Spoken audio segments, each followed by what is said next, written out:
Crop rotation. Crop rotation is a type of farming followed wherein different types of crops are grown alternately in the same field. At present, the primary nutrient that is deficient in the soil is nitrogen. Not all plants are capable of absorbing the inert atmospheric nitrogen. So the soil will have to be supplemented with the nitrogen compound.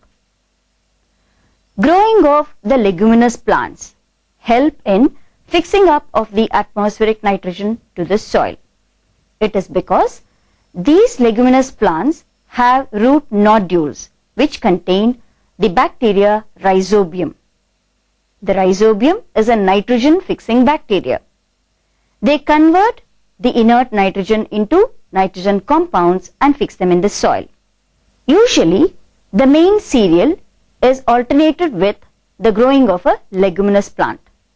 So, by the repeated growth of a leguminous and a non-leguminous plant, the lost fertility of the soil is regained and the cereal is provided with all the required nutrients because of the re-establishment of the nutrients of the soil by the secondary crop.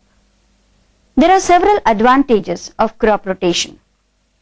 To mention a few, it improves the fertility of the soil, thus resulting in increase in food production. It prevents addition of nitrogenous fertilizers as the bacteria themselves help in the fixation of nitrogen from air and they enrich the soil with nitrogen compounds. It helps in pest control.